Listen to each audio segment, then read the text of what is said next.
Hindi lang China ang umukupa at may itinayong istruktura sa mga pinag-aagawang isla sa West Philippine Sea, kundi pati na rin ang Vietnam, Malaysia at Taiwan.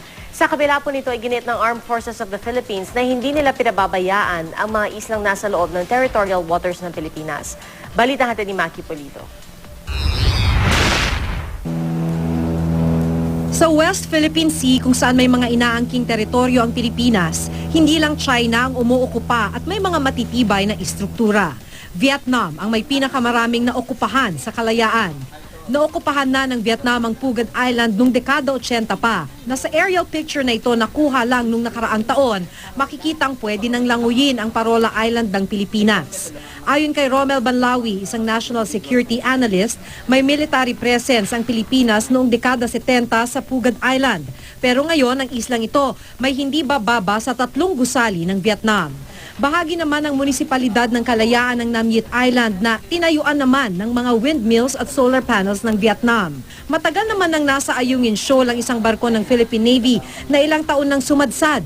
Di na ito inalis sa lugar at patuloy na binabantayan ng mga sundalo. Sa Ayungin Shoal, kamakailan nakita raw ang ilang barko ng China. Simula taong 2000, may mga 3 palapag na gusali ang itinayo ng Vietnam sa Colin Reef, Petley Reef at West London Reef, habang may satellite dish din ng Vietnam sa Pigeon Reef. Ang Petley Reef, katabi lang ng mga islang okupado ng Pilipinas. Mahabang sementadong runway naman ang itinayo ng Taiwan sa Ito Aba Reef, ilang taon na ang nakalipas. At sa Ardesia Reef na inokupahan naman na ng Malaysia, helipad ang itinayo. Pinapaalis rin tayo ng Malaysia sa Commodore Reef kahit nakapaloob pa ito sa 200-mile EEZ ng Pilipinas. Nung panahon ni Marcos, wala tayong ginawa ang Navy natin kundi magpasabog ng mga structure doon. After 1986, after the restoration of democracy, naging abala tayo sa anti-internal politics, na-involve yung military sa kudeta, na-involve yung military sa maraming internal reform issue, nakalimutan natin yan. Habang abala tayo sa restoration of democracy, yung neighbors natin started beefing up their facilities in the area.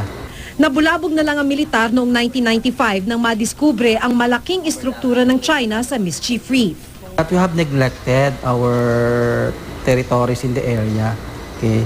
While others have fortified their facilities, okay, we remain modest in our facilities development. We also have to develop the same type of capability, deterrent capability. Ayon sa AFP, hindi pinabayaan kailanman ang mga islang ito na nasa loob ng ating territorial waters.